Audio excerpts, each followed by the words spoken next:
Real influence isn't about controlling others. It's about understanding how the mind works. And the very first mind you must master is your own. This video will give you a power no textbook can teach. Because this is not about information, this is about perception. Here you'll learn why people listen, how they react, and how a single sentence can quietly rewire someone's behavior.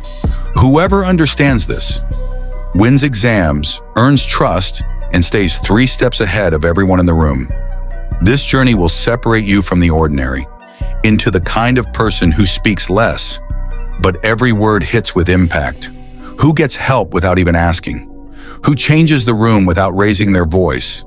This isn't just a video. This is the beginning of your mental reprogramming, so get ready, because from this moment, you are entering a space where awareness, influence, and success finally connect. Welcome to Deal to Talks. Imagine breezing through your exams with ease, getting help without even asking, and earning trust like never before. Get ready to elevate your performance and influence. Your journey to mastering the art of subtle persuasion starts right now. By the end of this video, you'll unlock the secrets to ace your exams, get help without asking, build stronger trust, elevate your confidence and performance, and much more you'll discover as we go along. So let's dive straight in. 1. The intriguing effect of hearing your name. You're in a conversation, maybe across the room, and suddenly you hear your name. Instantly, your attention snaps to it. You can't help it. Your brain automatically tunes in. This isn't just politeness, it's psychology. Our names are deeply tied to our identity. From childhood, we're trained to respond to them. So when someone says our name, it's like a little mental alarm. Hey, this is about you. The science behind it. This is part of what psychologists call the cocktail party effect. Your brain can tune out background noise, but instantly picks up certain triggers like your name. How to use it. Sprinkling someone's name naturally in conversation makes them feel seen and valued. You're subconsciously telling them, I'm speaking to you. You matter. It's a small touch that keeps people engaged and creates connection, whether you're chatting with a mate, a teacher, or your manager. 2. The Automatic Acceptance Reflex. Ever notice that when someone hands you something mid-conversation, you often take it without even thinking? That's because your brain's focused on talking, not deciding. We're socially wired to be polite, to accept what's given to us. When our attention's on the conversation, our guard drops and we accept things automatically. How to use this? If you ever need a hand, say you're carrying something heavy. Hand part of it to someone while you're chatting. Chances are they'll help without hesitation. It's not manipulation. It's understanding how our social reflexes work. 3. Pavlov's trick. Chewing gum for memory. Picture this. You're revising for exams. Notes everywhere. Cup of tea by your side. Now, grab a specific flavor of gum, say mint burst. Every time you revise, chew that same gum. Your brain will start linking that flavor to the information you're studying, like a mental bookmark. Then when you sit for your exam, chew that same gum again. Your brain goes, oh, this flavor means study mode, and memory recall becomes easier. It's a simple Pavlovian conditioning trick, a sensory cue that tells your mind it's time to remember. 4. The door-in-the-face technique. Say you want a pet chinchilla, but your parents think it's unnecessary. Here's what you do. Start by asking for something bigger, like a dog.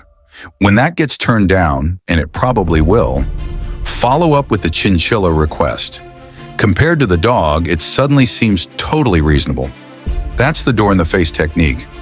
By starting high, the smaller ask feels much more acceptable. 5. When you're too tired to say no, it's late. You've just finished binge-watching your favorite series, let's say Peaky Blinders, and you're ready for bed. Then your flatmate knocks, asking, "Mind if I crash in your room tonight?" Even though you'd normally say no, you find yourself saying, yeah, fine. Why? Because your brain's tired. When we're exhausted, we don't want to make decisions. We take the easy route, and yes is often easier than arguing. Be aware, some people use this trick, asking for favors when you're too tired or distracted to think straight. So next time you're half asleep and someone asks for something, pause. Don't decide till morning. 6. The mirror effect, mimicking language. Let's say your colleague often says at the end of the day, next time you're chatting, you casually use the same phrase. At the end of the day, we just want this campaign to go well. You've just mirrored their speech, and that creates instant familiarity. People feel closer to those who speak their language. It tells their subconscious, we think alike. It's a small, subtle cue, but it builds rapport faster than most people realize. 7. The favor technique, building rapport. You've just started a new job, and one of your coworkers seems a bit cold. Ask them for a small favor, borrowing a pen or help fixing the printer. Once they've helped, thank them genuinely. Now something interesting happens in their mind. They begin to justify their action. If I help this person, I must like them. Over time, those tiny moments shift their attitude from neutral to friendly. It's called the Ben Franklin effect, and it works wonders in real life. 8. The Pygmalion effect. Expect more, perform better. This one's all about expectations. If you truly believe you'll do well in your exams, you're already halfway there. Studies show that when teachers believe in their students, those students actually perform better. The same works for yourself. Expect success, and your brain will unconsciously align your behavior to make it happen. It's the self-fulfilling prophecy in action. Final thoughts. Whether it's using names, small favors, or mental conditioning, these little psychological tools can transform how you connect, communicate, and perform. But remember, the goal isn't manipulation. It's about creating positive influence and genuine connection. So as I sign off, remember, you're not just a viewer, you're part of this community. Keep chasing your dreams, spreading kindness, and embracing every twist life throws at you.